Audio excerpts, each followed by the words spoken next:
주님께서 여러분과 함께 또한 사제의 영과 함께 요한이 전한 거룩한 복음입니다. 주님 영광 받으소서.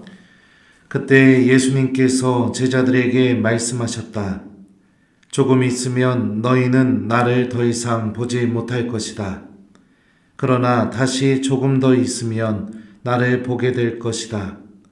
그러자 제자들 가운데 몇 사람이 서로 말하였다. 조금 있으면 너희는 나를 보지 못할 것이다. 그러나 다시 조금 더 있으면 나를 보게 될 것이다. 또 내가 아버지께 가기 때문이다 하고 우리에게 말씀하시는데 그것이 무슨 뜻일까?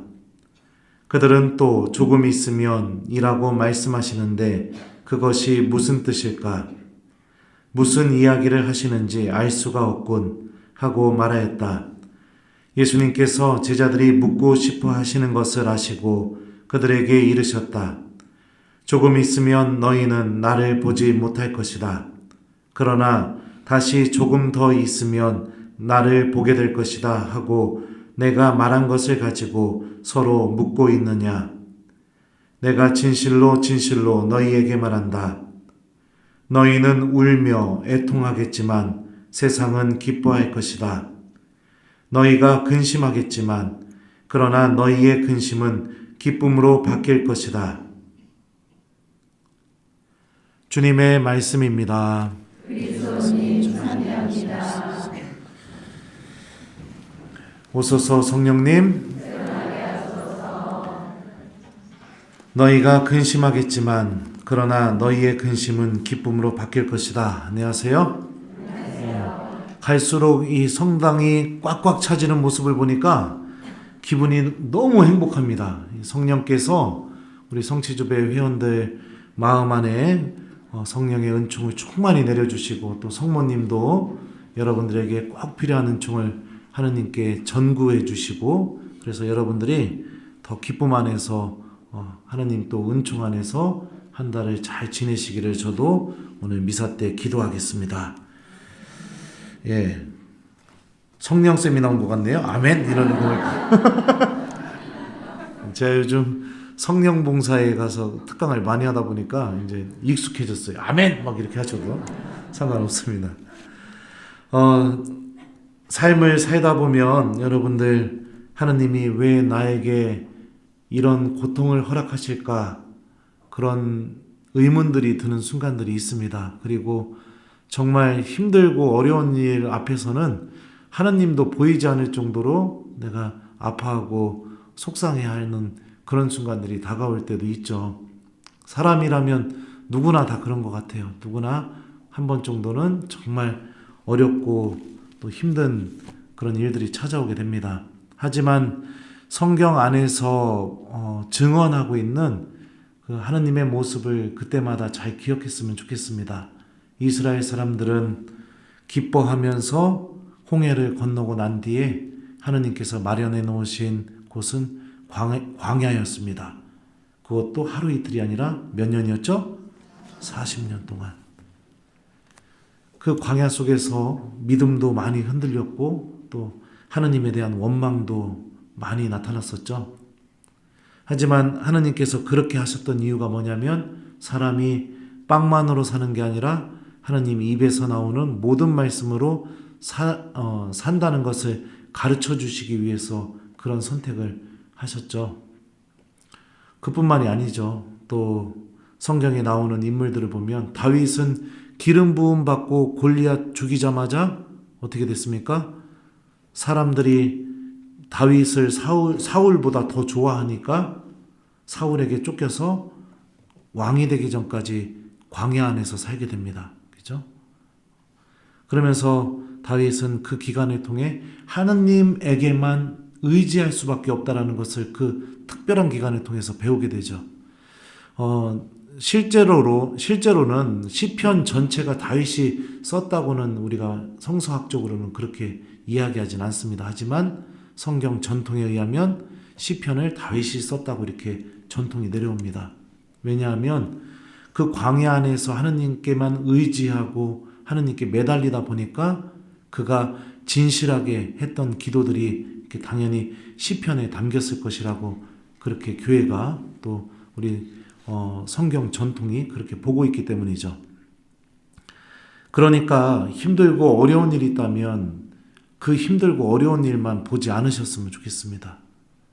하느님께서 그 고통을 허락하셨다면 분명히 그 고통을 통해서 나에게만 주시려는 아주 특별한 은총을 마련해 놓으셨기 때문입니다.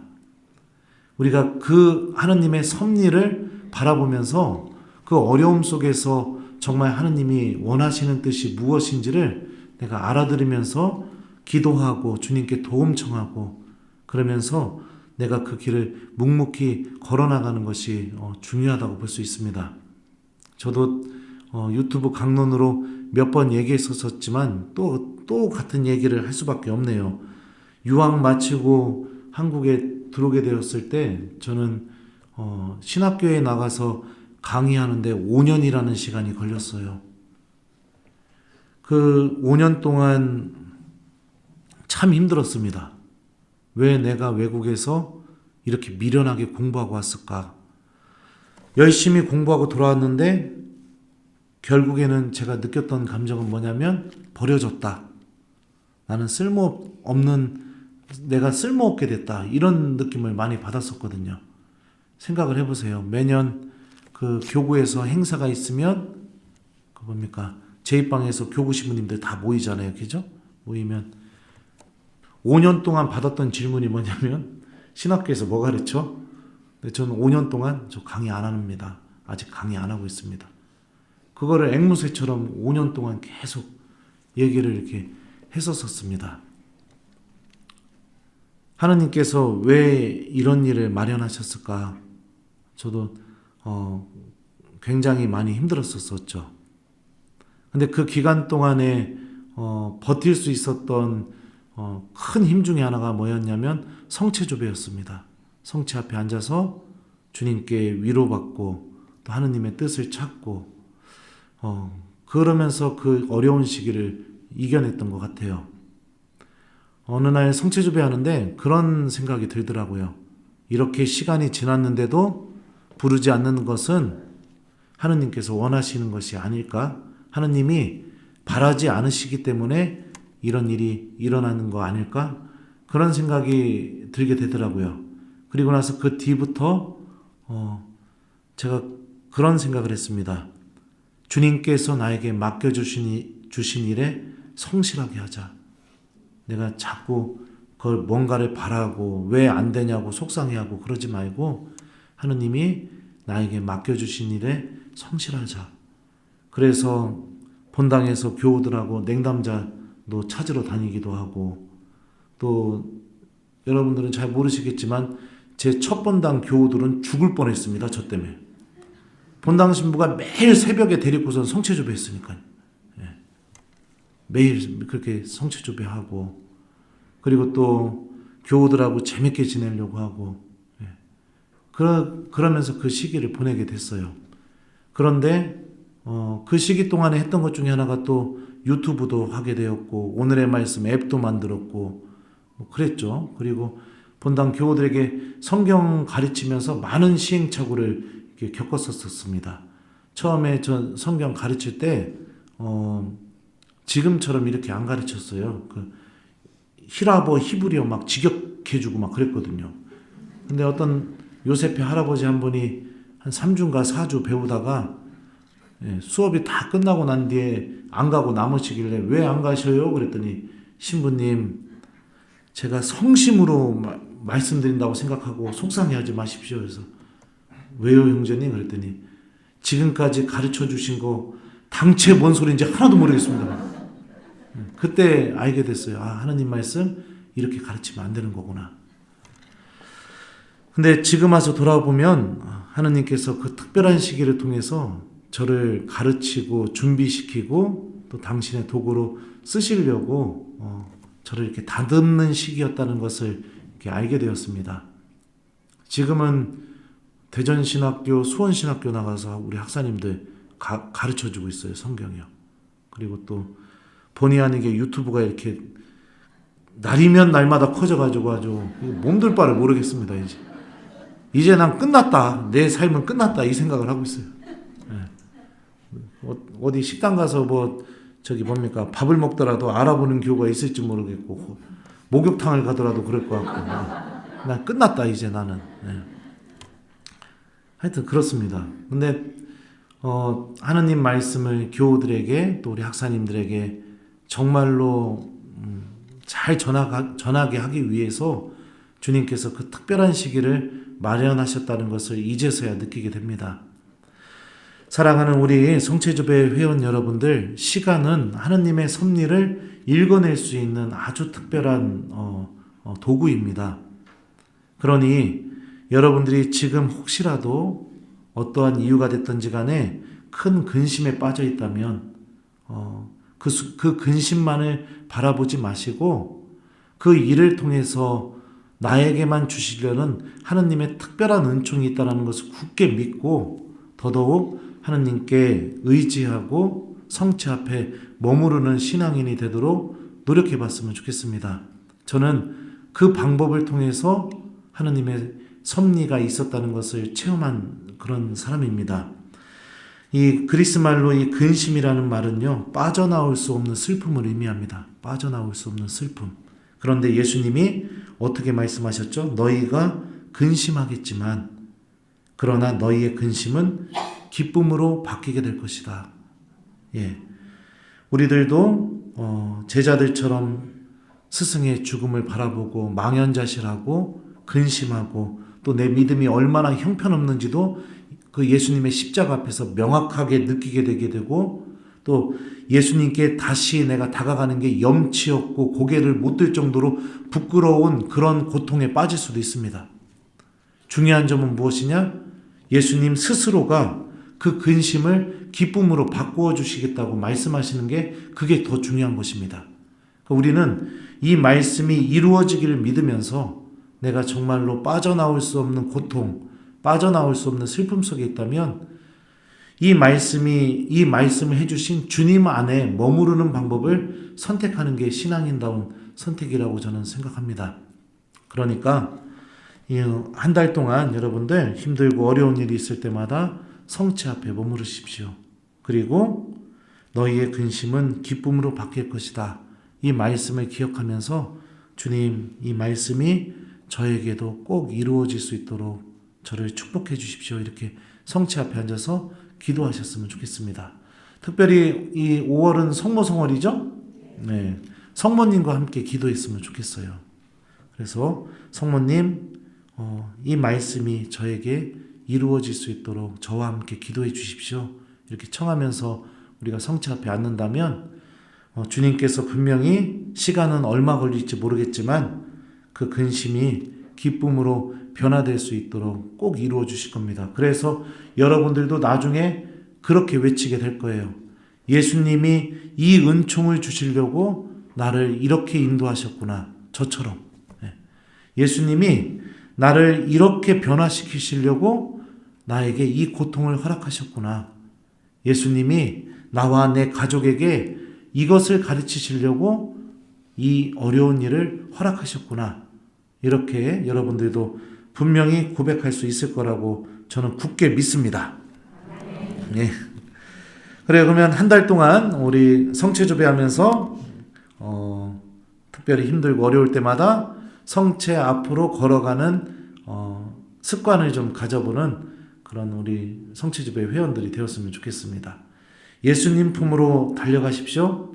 주님께서 그 모든 고통을 알고 계시고 그리고 또 우리들의 그 아파하는 마음을 누구보다도 제일 잘 알고 계시기 때문에 누구보다도 잘 위로해 주실 수 있고 누구보다도 더 필요한 은총을 주실 수가 있습니다. 성체 앞에 머무르는 것이 우리 신앙인의 가장 신앙인다운 모습이라는 걸 기억하면서 우리 모두 힘들고 어려울 때마다 성체 앞으로 다가가는 한 달이 되었으면 좋겠고 또 두 번째 숙제는 뭐냐면 좌절 금지. 제가 오늘의 말씀에라도 썼는데 좌절 금지. 절망하지 마세요, 여러분들. 절대 우리 하나님의 자녀들은 절망해서는 안 되는 겁니다. 제가 참 사랑하는 말씀 중에 하나인데 로마서에 이런 말씀이 있어요. 하느님께 부르심을 받은 이들, 하느님을 사랑하는 이들에게는 모든 것이 함께 작용하여 선을 이룬다는 것을 우리는 압니다. 바오로 사도가 이렇게 로마서에서 얘기했었거든요. 우리들도 하느님을 사랑하는 사람들이고 하느님께 부르심을 받은 사람들이니까 정말 힘들고 어려운 일이 있다면 반드시 모든 것이 함께 작용해서 선을 이루게 될 겁니다. 이 신비를 굳게 믿고 좌절하지 마시고 그리고 절망하지 마시고 성체 안에 살아계시는 예수님께로 달려가는 우리 성체주배 회원들이 되었으면 좋겠습니다. 예, 저는 지금도 고백하지만 그 5년이라는 시기가 없었으면 여러분들 앞에서 이렇게 미사해주고 이런 사람이 되지 못했을 거예요. 신학교에서 우리 학사님들에게도 강의 이렇게 해주는 신부님이 되지 못했겠죠.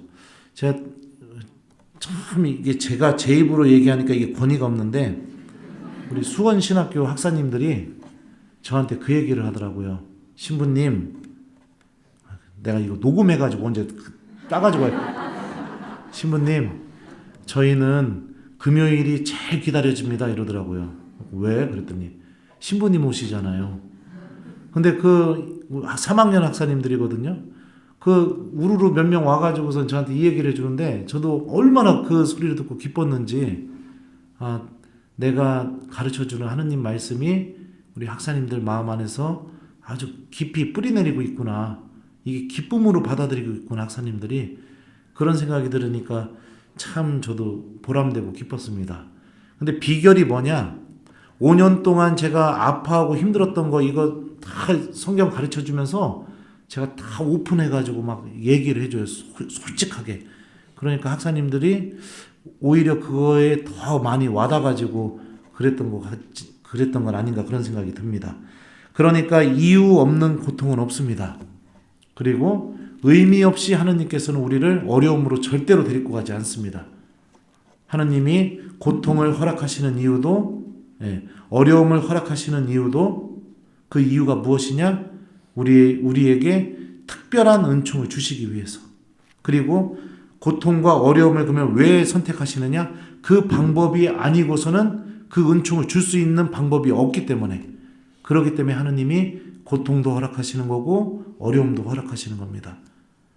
우리 이 신비를 기억하면서 한 달 동안 힘들고 어려울 때, 또 기쁘고 즐거울 때 끊임없이 성체 앞에 머무르며 예수님의 성심을 위로해드리고 또 나도 그 예수님의 성심 안에 머무르는 하느님의 자녀가 되었으면 좋겠습니다. 숙제는 힘들 때 성체 앞으로 가기. 두 번째는 좌절 금지. 이게 한 달 동안 우리 성체주배 회원들 숙제입니다. 너희가 근심하겠지만 그러나 너희의 근심은 기쁨으로 바뀔 것이다. 아멘.